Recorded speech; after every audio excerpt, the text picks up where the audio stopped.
Ok, pessoal, vamos dar início hoje à nossa aula com o tema radiciação na operação matemática, bastante recorrente em problemas do dia a dia. Para a gente poder iniciar com um problema bem simples aqui, temos essa ideia aqui que o João ele comprou um terreno e na escritura do terreno constava que o terreno ele era quadrado e possuía a área de 256 metros quadrados. Porém, não constava a medida do lado desse terreno. Como descobrir a medida de cada um desses lados, sabendo que eles são iguais, porque no documento dizia que o terreno era quadrado. Então, pessoal, problemas como esse recorre à ideia de radiciação, ou seja, nós vamos precisar calcular a raiz quadrada desse número. Logo, a raiz quadrada desse número será a medida do lado. Então, como nós vamos fazer isso? Nós vamos calcular aqui a raiz de 256. E para calcular a raiz de 256, um dos métodos que nós utilizamos é o processo de fatoração, da composição do número em fatores primos. E nós vamos lembrar quais são os números primos que nós vamos utilizar para fazer essa fatoração. Pois bem, os números primos começam com o 2, que por sinal é o único número par primo. Aí vem o 3, o 5, o 7, o 11 e por aí vai. É um conjunto infinito. Ou seja, o número primo é um número que só possui dois divisores, o 1 e ele mesmo. Como o número 256 é um número par, então nós vamos dividir por 2. 256 dividido por 2. Então, a metade de 250 é 125 e a metade de 6 é 3. 125 com 3, 128. 128 é um número par, eu vou por 2. A metade de 120 é 60 e a de 8 é 4. Então, 64. Pessoal, eu estou usando esse processo de divisão, de fazer essa fatoração, essa divisão mental, mas você pode fazer no seu caderno contínuo, viu? É necessário fazer para entregar as atividades. 64 é um número par, divide por 2. Metade de 60 é 30, e de 4 é 2, 32. A metade de 32, 16. A metade de 16 é 8. A metade de 8 é 4. 4 dividido por 2 é 2. E 2 dividido por 2 é 1. Quando chegarmos no 1, nós concluímos a fatoração do número. O que nós precisamos agora? Nós precisamos organizar esse número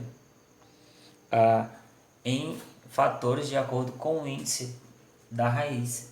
Como a raiz aqui é quadrada, deveria aparecer um 2 aqui, mas nós o vemos pelos olhos da fé, então nós sabemos que aqui o índice é 2. Então nós vamos organizar de 2 em 2. Junta aqui, 2 ao quadrado. Junta aqui, 2 ao quadrado. E junta mais 2 aqui, 2 ao quadrado. E junta mais 2 aqui, 2 ao quadrado. Percebam que não sobrou ninguém.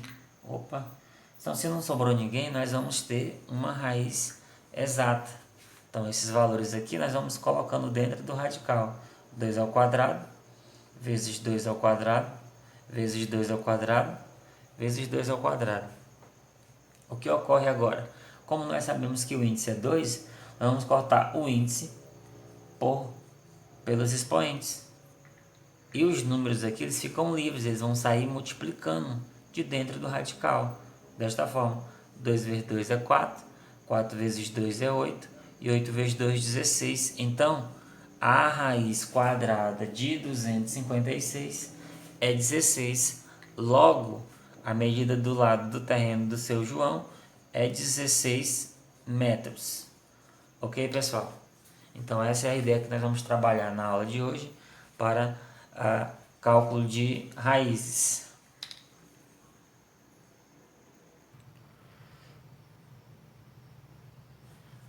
Ok, nesse segundo exemplo aqui, pessoal, a gente tem um cubo e o volume desse cubo é 125 centímetros cúbicos.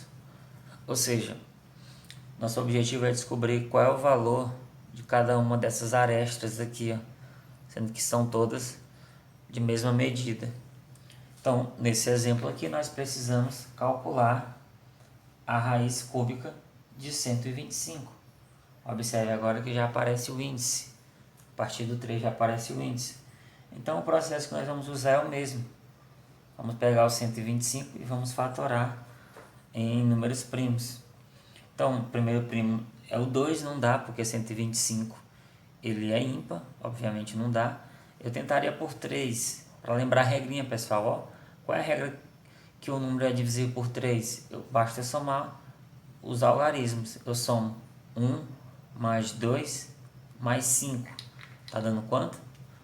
1 mais 2, 3, mais 5, 8. Ou seja, 8 não é múltiplo de 3.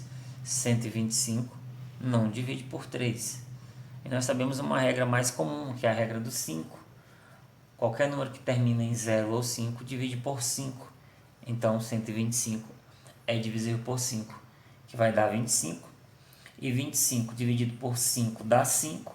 E 5 dividido por 5 dá 1. Quando nós chegamos no 1, nós concluímos a fatoração. Então, agora nós vamos organizar esses fatores de acordo com o valor do índice. E o valor do índice é 3. Então, nós vamos organizar de 3 em 3. Percebam que nós conseguimos apenas um grupo de 5 à terceira. E esse valor vai para dentro do radical, com índice 3. Então, agora eu trago 5 ao cubo para dentro do radical, que vai substituir o 125.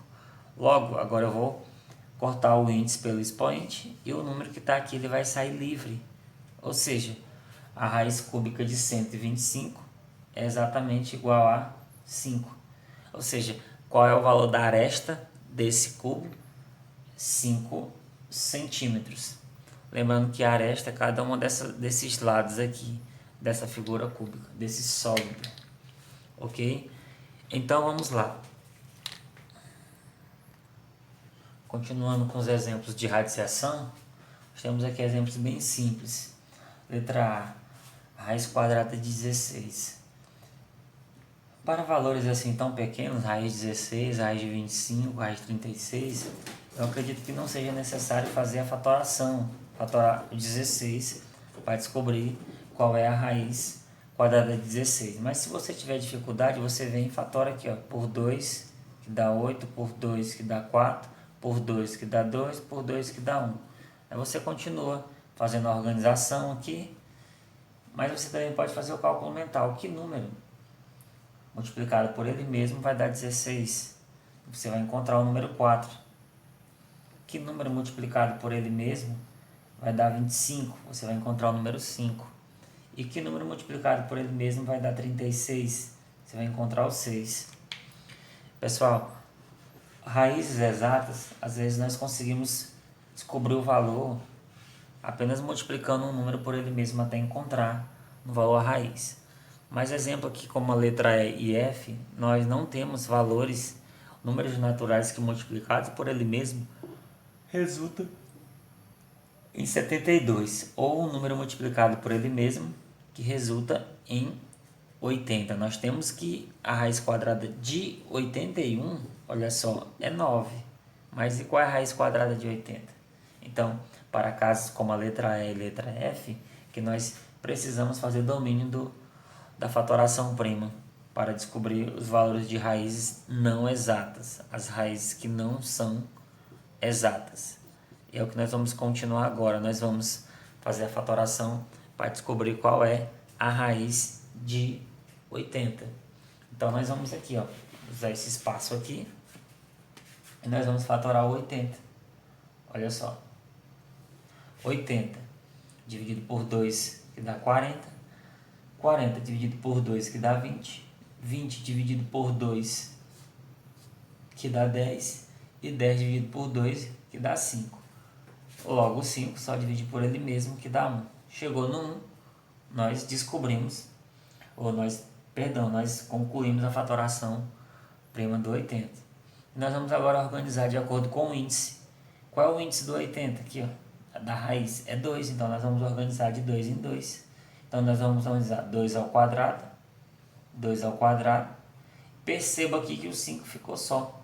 Olha só, o 5 ficou sem um par, situações em que sobram números na organização dos fatores, percebemos que a raiz não é exata. Então nós vamos colocar aqui, ó, 2 ao quadrado vezes 2 ao quadrado vezes o 5, que está sozinho. Nós sabemos que o índice é 2, então nós vamos cortar o índice pelos expoentes.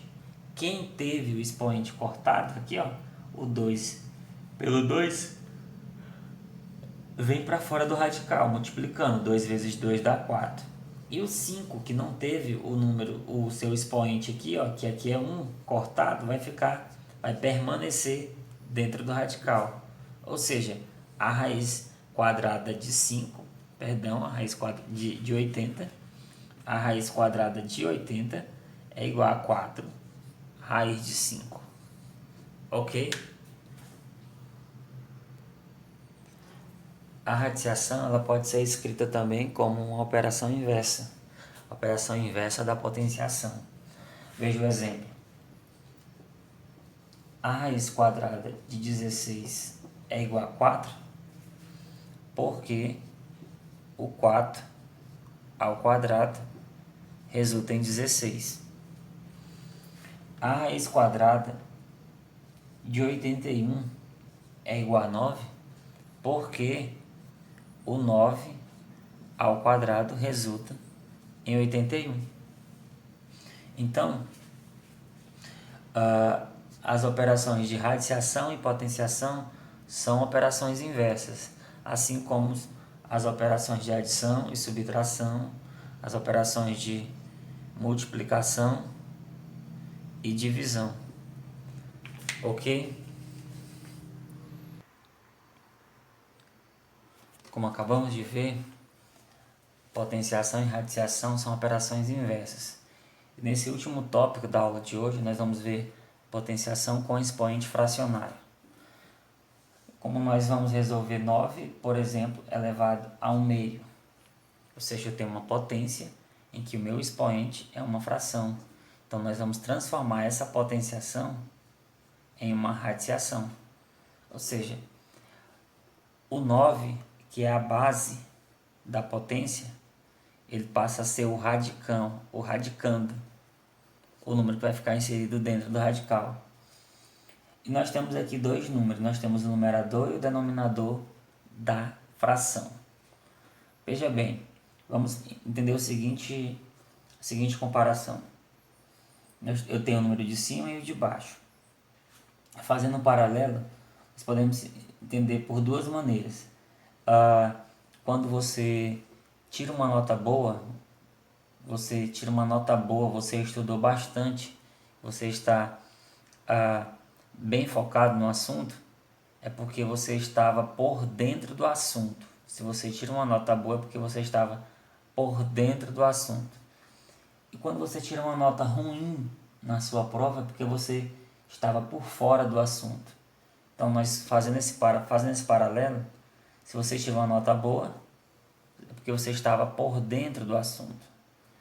E se você está por baixo, é porque você tirou uma nota ruim, então você está por fora do assunto.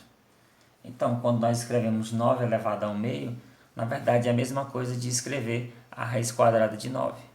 E a raiz quadrada de 9 é 3. Continuando nessa mesma comparação, como resolver 8 elevado a 2 terços. Então vamos fazer aqui de novo esse nosso paralelo. O 8, que é a base da potência, ele passa a ser o radicando. Ele vai para dentro do radical. E nós temos os dois números, o numerador, que é o 2, e o denominador, que é o 3. O 2 está por cima e o 3 está por baixo. Se você estudou bastante e você tirou uma nota boa, você está lá em cima. É porque você estava por dentro do assunto. Então o 2 vai para dentro. E se você tirou uma nota ruim e você ficou por baixo, é porque você estava por fora do assunto. Então vamos concluir que o numerador da fração passa a ser o expoente do radicando. E o denominador da fração passa a ser o índice da raiz. Então, quando eu tenho 8 elevado a 2/3, transformando isso em radical, eu tenho, na verdade, a raiz cúbica de 8 ao quadrado. E esse número dá para se calcular, porque eu repito aqui o índice, e esse 8 ao cubo é 64. Então, eu tenho como calcular a raiz cúbica de 64. Se eu fatorar o 64, eu vou encontrar, olha só, eu vou encontrar 4 a terceira. Então, a raiz cúbica de 64 é o próprio 4. Eu posso também escrever isso de uma maneira mais simples, para não confundir você. Eu quero descobrir a raiz cúbica de 8 ao quadrado. Eu posso escrever esse 8, eu posso fatorar ele, mesmo dentro do radical. Eu posso escrever ele de outra maneira. Eu posso escrever o 8 em forma de 2 ao cubo, que é a mesma coisa de 8. Então, no lugar de 8, eu escrevo 2 ao cubo. E o índice que está dentro do radical aqui, ó, o expoente, eu só vou repetir. Então, aqui eu posso fazer o seguinte, ó. Eu posso escrever novamente o índice 3 e eu posso trocar esses dois caras de lugar aqui, ó. Então, o 3 passa a ser o expoente de fora e o 2 passa a ser o expoente de dentro. Agora sim, ó, eu posso novamente cortar o índice pelo expoente e esse número aqui ele sai livre. E que número é esse? Esse número é 2 ao quadrado. E 2 ao quadrado é igual a 4. Então você pode escolher ou fatorar o número que está dentro do radical, o que é o radicando, ou você pode fazer essa permutação aqui, ó, escrevendo 8 em forma de 2 ao cubo. Ok? Então, pessoal, nós concluímos as nossas aulas de hoje. Espero que você tenha aprendido. Qualquer coisa, pause o vídeo, volte, assiste novamente, tá? E façam as atividades que serão postadas aqui logo abaixo desse vídeo, tá? Então, uma boa aula para vocês e tudo de bom. Fiquem com Deus.